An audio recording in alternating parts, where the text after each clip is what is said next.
Indo British advanced pain clinic నొప్పి మాయం surgery దూరం ఫర్ అపాయింట్మెంట్స్ 9155515563.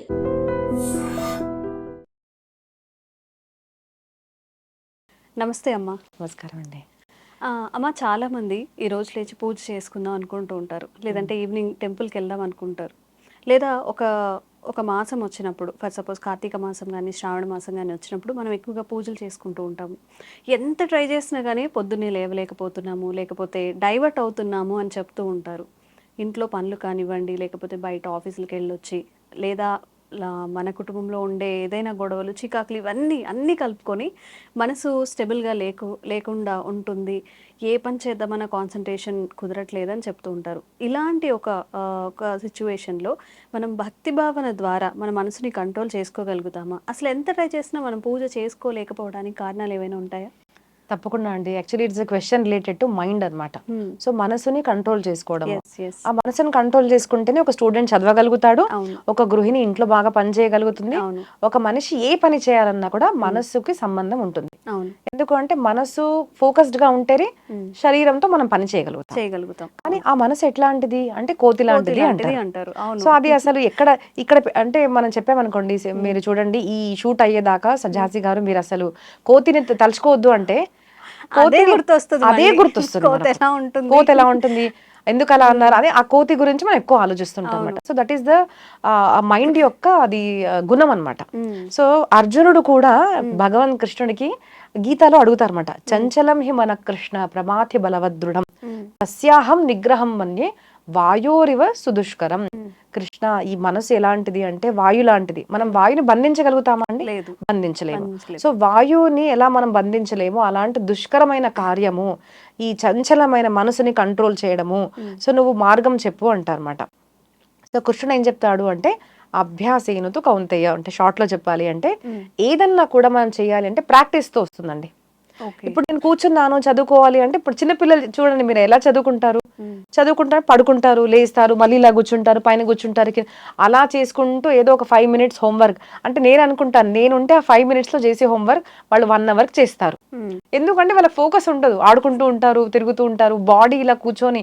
ఇప్పుడు ప్రవచనాల్లో కూడా ఇలా కూర్చోండి అంటే వాళ్ళకి అసలు ఇలా చేస్తారు, కాళ్ళు తిప్పుతుంటారు, చేతి తిప్పుతుంటారు, ఏదో చూస్తుంటారు, ఫోన్ తీస్తుంటారు. చాలా మంది అండి నాకు చెప్తారు, అసలు ఫోన్ లో ఏమి ఉండదు చూడడానికి, కానీ అలవాటు అయిపోయింది, ఫోన్ తీస్తున్నాం చూస్తున్నాం. సో ఎందుకు అంటే మైండ్ కి అలవాటు అనమాట. So anything will come with practice అనమాట. అభ్యాసేనతో కౌంతేయ. సో దీనికి సంబంధించిన ఒక స్టోరీ ఉందండి మనకు. అంటే ఒక ఉదాహరణ చెప్పాలి అంటే శ్రీమద్ భాగవతంలో 9th canto నవమ స్కందంలో ఒక ఋషి ఉంటారన్నమాట. ఆ ఋషి సౌభరి ఋషి. ఆయన ఎన్నో సంవత్సరాల తరబడి తపశ్చర్య చేస్తూ ఉంటారు. ఎక్కడ జలంలో అంటే నదిలో లోపల కూర్చొని తపశ్చర్య చేస్తుంటారు. తపశ్చర్య అంటే ఏంటిది? తపోద్వంద్వ సహనం. బయట ఏం జరుగుతున్నా కూడా నేను ఫోకస్డ్ గా నేను ధ్యానం అనేది చేసుకుంటాను. ఒక సాధు ధ్యానం కానివ్వండి, ఒక స్టూడెంట్ చదువుకోవడం కానివ్వండి, మనం ఇప్పుడు మీరు ఇక్కడ మాట్లాడుతున్నారు, ఎగ్జాంపుల్ ఇంట్లో గొడవ జరిగింది కానివ్వండి, మాట్లాడుతున్నారంటే గుర్తొస్తుంది మీకు, మాటి గుర్తొస్తుంది, డిస్టర్బ్ అవుతున్నారు, ఫోకస్ చేయలేకపోతున్నారు. సో ఇట్లాంటివి ఏంటిది? ద్వంద్వాలు, ఇన్సల్ట్, మానము, అవమానము, ఇవన్నీ ఆ ద్వంద్వాలని సహిస్తూ ఒక పని ఫోకస్డ్ గా చేయడాన్ని మనం తపశ్చర్య అంటాం అనమాట. తపో ద్వంద్వ సహనం.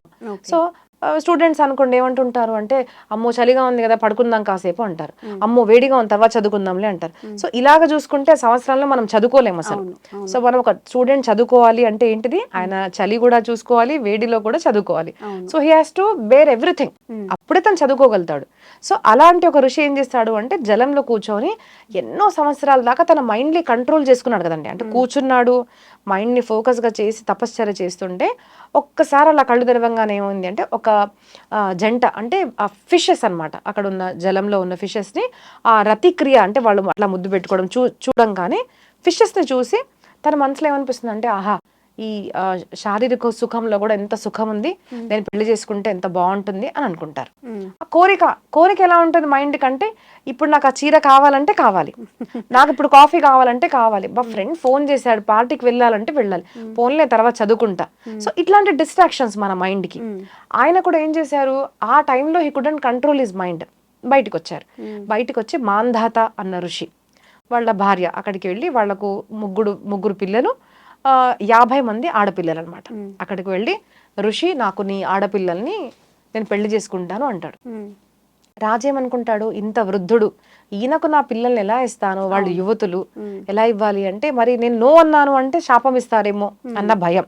సో ఆయన తెలివిగా ఏం చేస్తారు అంటే, స్వామి మీరే వెళ్ళండి, ఆడపిల్లలు కనుక ఎవరు మిమ్మల్ని చేసుకుంటారు అంటే నేను వాళ్ళకి ఇచ్చేస్తాను అంటారు. సో ఆ మొత్తం అంతా ఆడపిల్లల మీద వదిలేస్తాడు. సో ఆయనకు తెలుసు వృద్ధుడిని ఎవరు చేసుకుంటారండి, చేసుకోరు కదా. ఆ మాట ఆయనకు అర్థమవుతుంది, ఓహో నేను వృద్ధుడిని అనే కదా నువ్వు ఇలా అన్నది, బట్ నేను కూడా తపశ్చర్య చేశాను, ఐ హ్యావ్ ఫ్యూ పవర్స్ అనేసి ఆ పవర్స్ ని ఉపయోగించి యోగమాయతో యోగ బలంతో ఆయన తన శరీరాన్ని యవ్వనంగా చేసేసుకుంటాడు. సో ఆ అక్కడ మంత్రి ఏమో అక్కడికి తీసుకెళ్తారు అనమాట, వాళ్ళ రూమ్ లో అనమాట. అక్కడ 50 మంది యువతులు, కన్యలు అనమాట. అంతటి అందాన్ని చూసి ప్రతి ఒక్క కన్య, నువ్వు కాదు నేను చేసుకుంటా, నువ్వు కాదు నాకు తగినవాడు అనేసి 50 మంది కూడా గొడవ పడతారు. సో 50 మందితో పాటు ఆయనకు పెళ్ళైపోతుంది. సో పెళ్ళైన తర్వాత ఏంటిది, వాళ్ళ సంసారం ప్రారంభమవుతుంది. అంటే మన భాషలో చెప్పాలి అంటే వాళ్ళ రతి క్రీడ, అంటే ఆ శారీరక సుఖం అనుభవిస్తున్నాడు, అందరితో ఉంటున్నాడు 50 మందితో. ఆ క్రమంలో ఆయనకు 50,000 మంది పిల్లలు పుడతారు. సో దాని అర్థం ఎలా చేసుకోవాలి అంటే, చాలా మంది సంతానం కలిగారు, చాలా రోజులు ఆయన సుఖం అనుభవిస్తున్నాడు, ఎంతో మందితో అనుభవిస్తున్నాడు. సో ఇప్పుడు మనం కాలం చెప్పాలి అంటే, ఒక భార్య సరిపోక ఒక మగవాడు ఎంతో మంది ఆడవాళ్ళ దగ్గరికి ఎందుకు వెళ్తాడండి?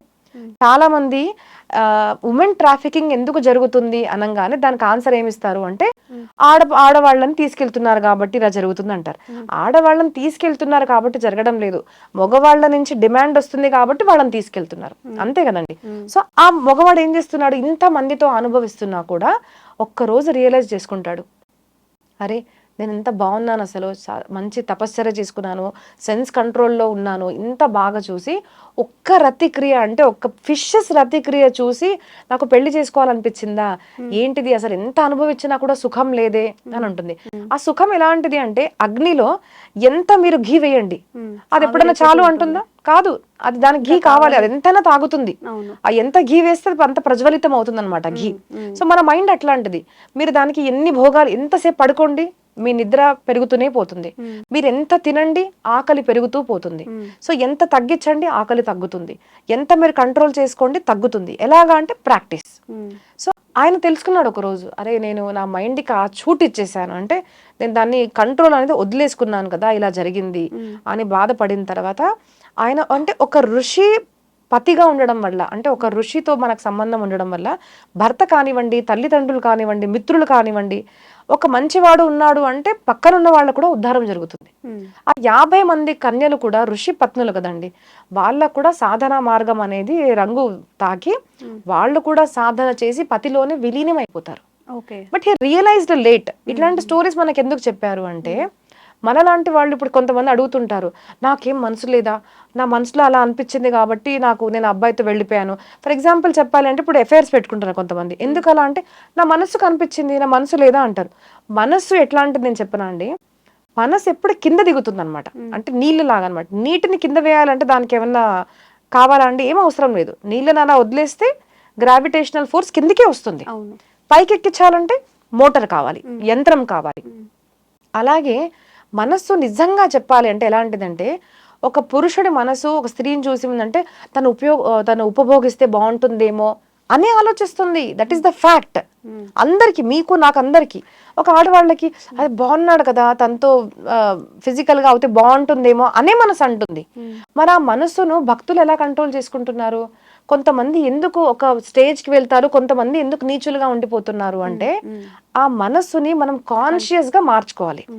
ఆ మనిషికి ఒక మంత్రం అనేది ఉండాలి, ఏంటిది అంటే భగవన్నామస్మరణ, భగవత్ కీర్తన, ఆ సత్సంగం, సతాం సంగ, మంచి సంగతి మనసుకి ఇచ్చామనుకోండి, ఏ మనసా ఇది నువ్వు అనుకుంటున్నావు కదా తప్పు, ఇవి మనసుకి ట్రైనింగ్ ఇవ్వాలి. మనము ట్రైనింగ్ ఇచ్చిన మనసు మాత్రం పైకి వెళ్తుంది, కానీ ట్రైనింగ్ ఇవ్వని మనసు కింద జారిపోతుంది. ఎనీథింగ్ అండి, డయట్ కానివ్వండి, ఇప్పుడు మనం డయట్ చేయాలి, అన్ని తినాలనిపిస్తుంది, బట్ కొంతమంది ఎందుకు బాగా మెయింటైన్ చేయగలుగుతారు, మనసుకు చెప్పుకోవడం వల్లే కదా, నువ్వు తినకు, ఇది మంచిది కాదు, నీ బాడీ అంతా పాడైపోతుంది, నువ్వు హెల్తీగా ఉండలేవు, ఇలాగా ఏదో మనం పాయింట్ పెట్టుకొని దాన్ని పైకి తీసుకెళ్తే పైకి వెళ్తుంది. వదిలేసామనుకోండి కంట్రోల్, అది కిందే పడుతుంది. అందరి మనసు కూడా అలాంటిదే. సో ఒక సక్సెస్ఫుల్ పర్సన్ కి, ఒక ఫెయిల్యూర్ పర్సన్ కి ఒకటే అందరికి 24 hours ఉంటాయి సమయము, కానీ ఎందుకు ఒకరు సక్సెస్ఫుల్ ఒకరు ఫెయిల్యూర్ అవుతారు? ఎందుకు అంటే the training you give to your mind. ఆ ట్రైనింగ్, ఆ ప్రాక్టీస్ అనేది కాన్షియస్ గా ఇవ్వాలి. ఏది కూడా ఒక్క రోజులో జరగదండి. ఏది కూడా ఒక రోజులో జరగదు. అది దినే అంటే రోజు రోజు మనం మెల్లమెల్లగా ప్రాక్టీస్ ఒక డయట్ అనుకోండి, ఎక్సర్సైజ్ చేయాలనుకోండి, నేను ఫిట్ అవ్వాలి. ఒక రోజులో ఎలా అవుతారు? ఒక రోజులో 2 గంటలు యోగా చేసినా కూడా మనం అవ్వము. ఒక 2 అవర్స్ మనం జిమ్ ట్రైనింగ్ వెళ్ళినా అవ్వము. ఒక్క రోజుల్లో నాకు నేను చకాచక మోడల్ అవ్వాలన్నా అవ్వము. So anything you want to gain in your life, దానికి మెల్లగా పేషెన్స్గా ప్రాక్టీస్ చేయాలి. డైలీ ప్రాక్టీస్, దాన్ని మనం డిసిప్లిన్ అంటాము. సో ఇలాగ మనసును మీరు కంట్రోల్లో పెట్టుకుంటేనే మీ మనసు అనేది మీ అదుపులో ఉండి మీరు ఏది కావాలనుకున్నా కూడా మీరు జయించగలుగుతారు అని చెప్పడానికి మనకి ఇట్లాంటి స్టోరీస్ చెప్పారనమాట. సో చాలా మంది ఋషిమునులు ఆ స్టోరీస్ చెప్పారు, ఈ స్టోరీస్ చెప్పారు. అది ఎలా తీసుకుంటున్నారు అంటే సనాతన ధర్మంలో they are not having proper understanding అనమాట.